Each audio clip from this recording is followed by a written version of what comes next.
Gracias. Y la última presentación de la mañana será sobre la afectación de esta enfermedad en los órganos y correrá a cargo del doctor Jisma Abeikun de la Clínica Mayo de Rochester. Es profesor, investigador y hematólogo clínico. Gracias.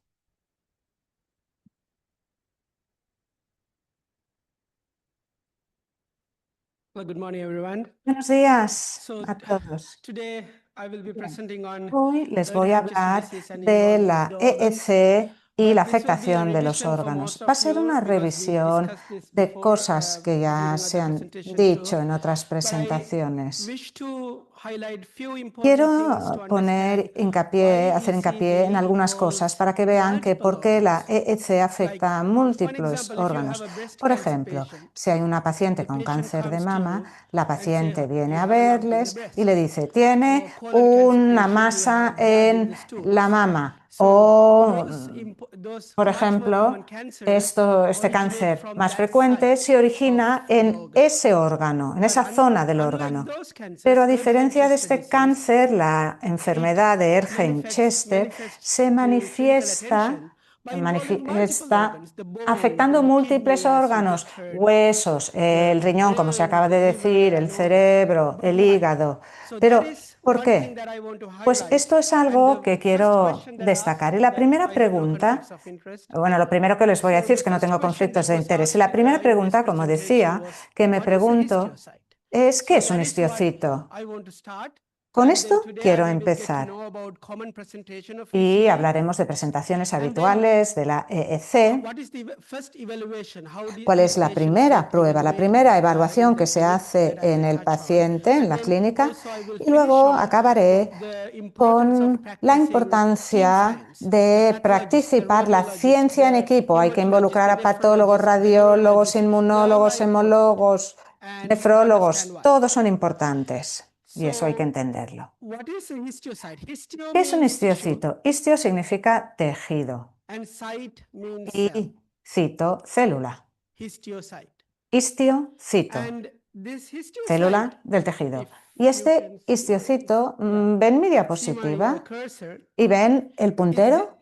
Pues bien, la enfermedad de EEC es un cáncer de la sangre y los cánceres de la sangre tienen que venir de la sangre, ¿no? La sangre se origina en un originador, por así decirlo, un precursor común, que es el progenitor hematopoyético, que lleva a dos familias distintas.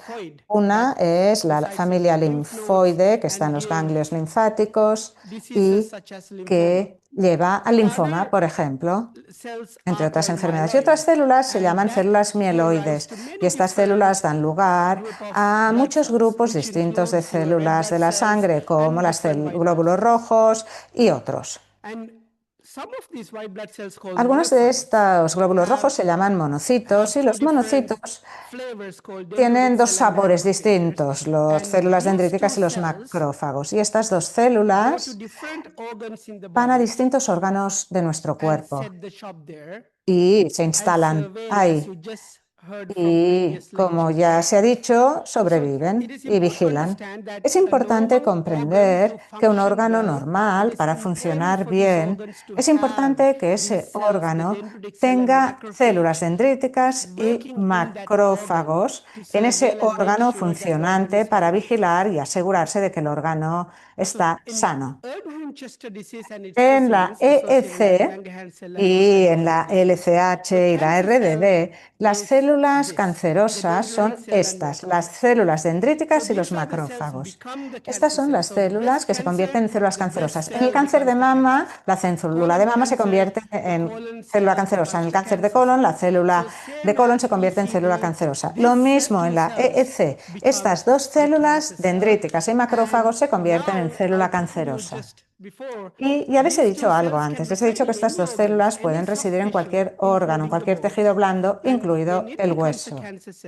Y cuando se convierten en célula cancerosa, ese órgano se vuelve disfuncional y este es el motivo por el cual muchos de nuestros pacientes presentan afectación en múltiples órganos en el momento que acuden por primera vez al médico. Esto es lo que acabo de comentarles. El órgano aceptado es el macrófago, ese residente en el tejido, que es muy importante para la función normal de los órganos. Y la disfunción del órgano lleva a problemas en ese órgano. A ver, no tiene por qué ser cáncer la disfunción. Hay otras enfermedades asociadas a la disfunción también. Pero mi mensaje principal aquí es que los macrófagos que residen en el tejido son muy importantes para el funcionamiento de ese órgano. Y la disfunción de la célula del macrófago hará que ese órgano no funcione bien. Por ejemplo, si está en el pulmón, el macrófago, habrá disfunción pulmonar. Si está en las venas, pues disfunción venosa. Si es en el cerebro, lo mismo. Espero que haya quedado claro esto. Aspectos básicos. Los cánceres histiocyticos son cánceres de la estirpe de monocítica, macrófaga y dendrítica. Los macrófagos residentes en el tejido y los monocitos residen casi en todos los huesos y tejidos blandos. La incidencia de la EC es 1,3 pacientes por 10 millones en Estados Unidos. La mediana de edad del diagnóstico es en torno a los 40-50 años de edad. Leve predominancia en el varón y la mediana de tiempo hasta la aparición desde la aparición de síntomas al diagnóstico es de unos 4,2 años. Y ya vemos, o espero, mejor dicho, que con el desarrollo de guías y con los conocimientos, espero que este periodo de tiempo disminuya. Hablemos ahora de la presentación de la enfermedad. Aquí vemos imágenes de nuestros pacientes de la vida real obtenidos con su consentimiento. Me han permitido compartirlos. A ver, es un cáncer de la sangre, pero no parece un cáncer de la sangre. La leucemia es un cáncer de sangre y si el paciente tiene leucemia, pues hay recuentos sanguíneos anómalos, pero la EEC no, la mayoría de las veces no tiene un recuento sanguíneo anómalo. Aquí vemos que esto es del doctor Goyal, ya lo ha mostrado en su presentación, y lo importante aquí es que esta enfermedad puede afectar a múltiples órganos. Siempre hay que volver al principio. ¿Por qué? Porque la célula que se convierte en célula cancerosa puede residir en cualquier órgano del cuerpo. Y de ahí que múltiples órganos puedan verse afectados, como la piel, el pulmón, los riñones. Así que no hay signos patognomónicos o clásicos, ni signos patognomónicos o clásicos en esta enfermedad. Hay signos muy frecuentes como esta afectación ósea, pero ninguno de estos signos se ocurre siempre en la enfermedad. Esta es la afectación orgánica y la comentaré uno a uno en las siguientes diapositivas. Nuestros pacientes presentan con muchos síntomas y signos clínicos. La mayoría, dolor óseo, afectación renal, los problemas que ya se han comentado. Esto es afectación renal, que llega a la orina, obstrucción renal, etc. También afectación de los vasos sanguíneos, pulmonar, diabetes insípidos, que es distinta de la diabetes mellitus, asociada a azúcar. La insípidus o insípida implica que el cuerpo no puede conservar el agua porque la enfermedad afecta la hipófisis. Los pacientes tienen mucha micción, sed y estos pacientes tienen que beber mucha agua para estar bien hidratados. Y el dolor óseo y la afectación del sistema nervioso central, de la que se hablará en mayor detalle en la presentación del Dr. Diamond, y luego también afectación cutánea y afectación del corazón, que también se comentará en una presentación posterior. Afectación del hueso, eso es clásico, ya se ha comentado antes. Hay dos tipos de lesiones óseas. Una es la osteolítica, esto es, que destruye el hueso. Por ejemplo, el mieloma múltiple. Esto lleva a lesiones óseas que se denominan osteolíticas. Esto es, son lesiones que erosionan y adelgazan el hueso. Otro tipo de lesión del hueso son las osteoescleróticas, que cicatrizan. Esclerótico significa cicatriz y la cicatriz del hueso es lo que se denomina osteosclerótico. Esto es lo que vemos sobre todo en la enfermedad de Erdheim-Chester. Estas lesiones son osteoscleróticas y esto es el signo H, que es más frecuente en nuestra enfermedad y se observa mucho en las imágenes. El paciente no viene a la clínica con este signo. Esto lo veremos en las imágenes.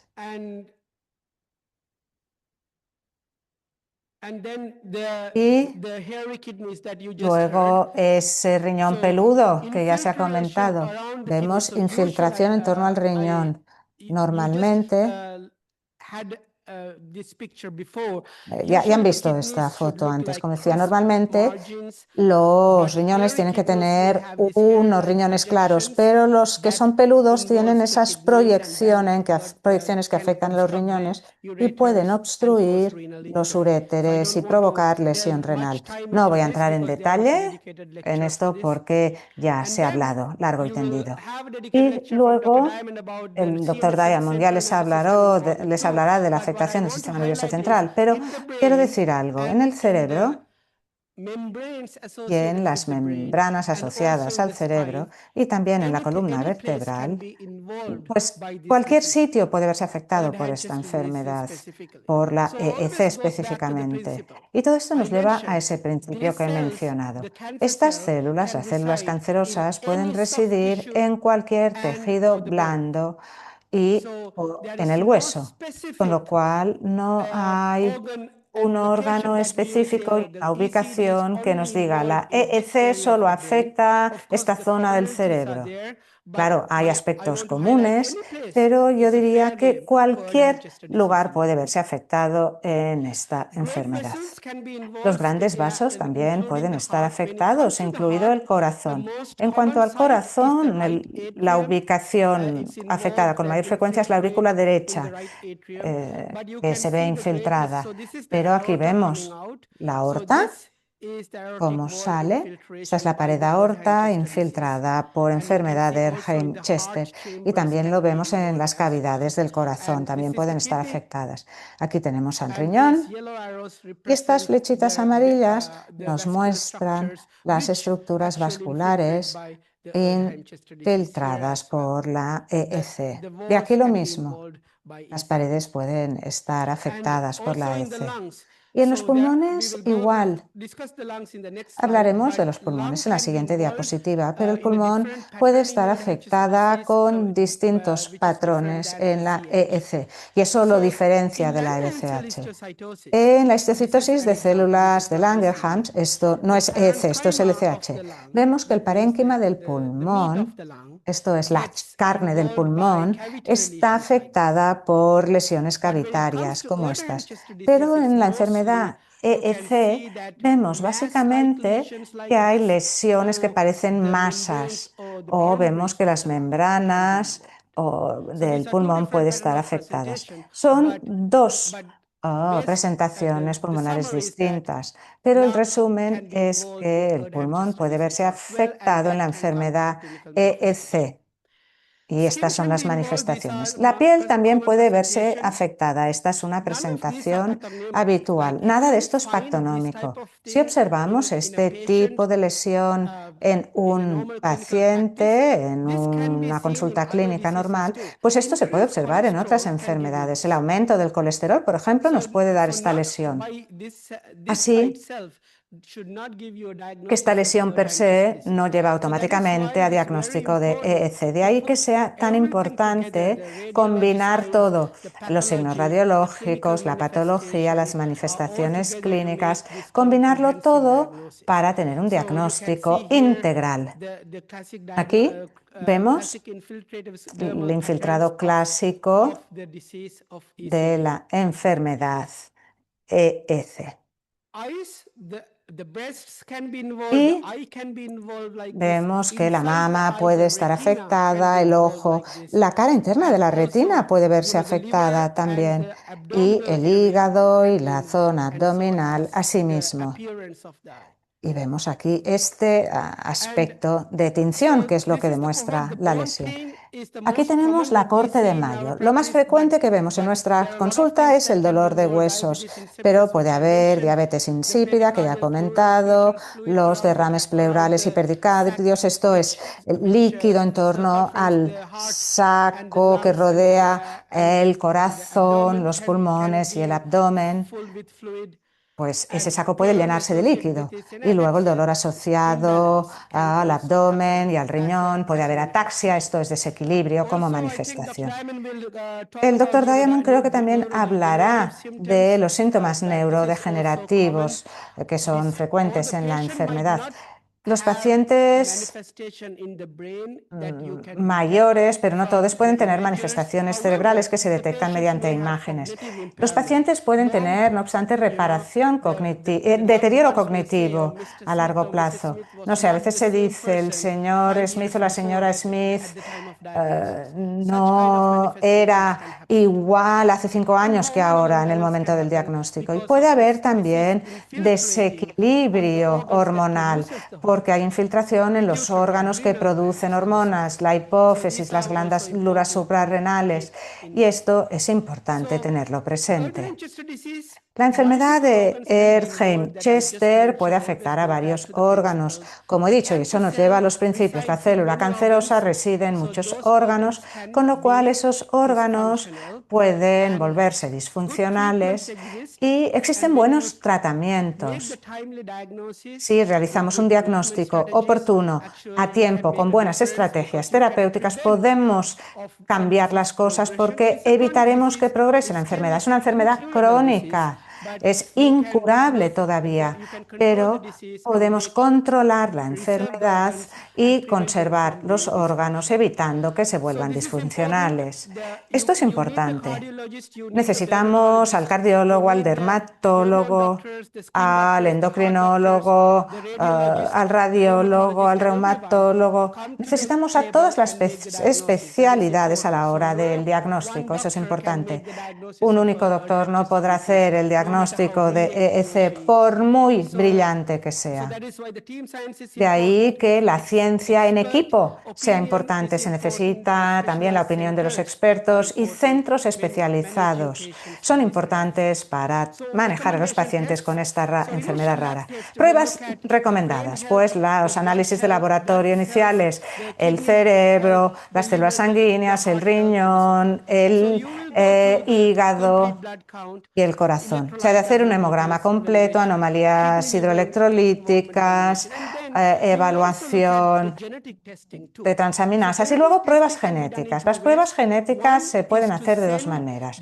Uno, enviar el tejido de la biopsia para hacer pruebas genéticas, o hacer análisis de sangre para evaluar el ADN circulante, para ver si hay la mutación BRAF V600E.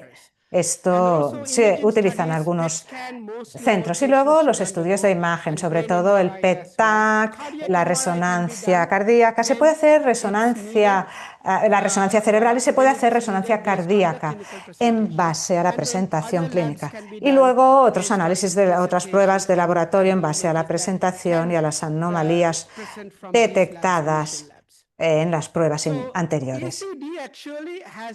La EEC ha evolucionado a lo largo de los años, y ahora tenemos muy buenas opciones que ofrecer. Era una enfermedad inflamatoria y ahora es una enfermedad neoplásica, con lo cual es importante comprender la enfermedad, los principios, y luego realizar el diagnóstico adecuado de manera oportuna, porque podemos ofrecer un montón de cosas para mejorar la calidad de vida de los pacientes y controlar la enfermedad para evitar la disfunción orgánica. Las neoplasias histiocyticas, incluida la EEC, se producen en monocitos macrófagos residentes en tejidos. Cualquier órgano puede verse afectado. El diagnóstico y el tratamiento a tiempo son importantes para evitar la disfunción orgánica. y practicar la ciencia en equipo y la medicina de precisión también son fundamentales. Muchas gracias.